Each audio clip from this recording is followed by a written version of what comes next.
পশ্চিম মেদিনীপুরের শালবনীতে কোটি কোটি টাকার জমি দুর্নীতি। এই মামলায় ইতিমধ্যেই গ্রেফতার মেদিনীপুরের প্রাক্তন তৃণমূলের বিধায়ক। এবার এই দুর্নীতি তদন্তে নাম জড়ালো অভিষেক বন্দ্যোপাধ্যায়ের পিএ সুমিত রায়ের। সুমিতের খোঁজে মাঝরাতে পুলিশ অভিষেকের দুয়ারে। শুক্রবার মাঝরাত কালীঘাটে অভিষেক বন্দ্যোপাধ্যায়ের বাড়িতে পশ্চিম মেদিনীপুরের শালবনী থানার পুলিশ। প্রায় 1.5 ঘন্টা তল্লাশি চলে। অভিষেকের বাড়ি পৌঁছন মমতা বন্দ্যোপাধ্যায়ও। অভিষেকের পিএ সুমিত রায়ের খোঁজে এই হানা, যার নাম জড়িয়েছে পশ্চিম মেদিনীপুরের শালবনীর কোটি কোটি টাকার জমি দুর্নীতির সঙ্গে। কি এই দুর্নীতি, কারা জড়িত এই দুর্নীতির সঙ্গে?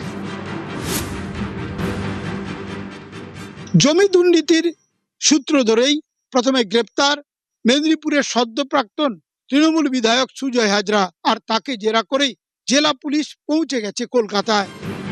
সুজয় হাজরা 2021 থেকে পশ্চিম মেদিনীপুরের জেলা তৃণমূলের সভাপতি। 2024-এর উপনির্বাচনে মেদিনীপুর আসন থেকে জিতে তৃণমূল বিধায়ক। 26-এ এই আসনে বিজেপির শঙ্কর গুছাইতের কাছে হেরে যান। মেদিনীপুরের দাপুটে তৃণমূল নেতা সুজয় হাজরা, তার বিরুদ্ধে অভিযোগের পাহাড়।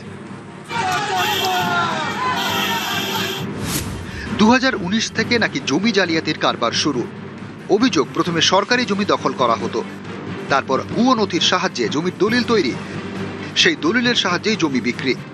অভিযোগ, এভাবেই 200 বিঘা সরকারি জমি বিক্রি করেছেন সুজয় হাজরা।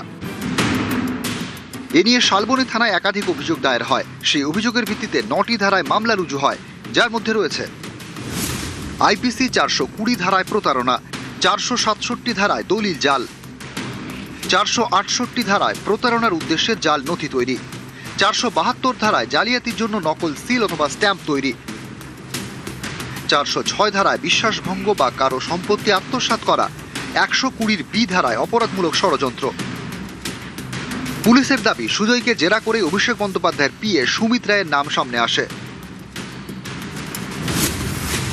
সুজয় এবং সুমিতের ব্যাংক অ্যাকাউন্টে মোটা টাকা লেনদেনের প্রমাণ মিলেছে বলে দাবি তদন্তকারীদের। এরপরই সুমিতের খোঁজ শুরু হয়। সুমিতের মোবাইল ফোনের টাওয়ার লোকেশন ট্র্যাক করে কালীঘাটে পৌঁছয় পুলিশ।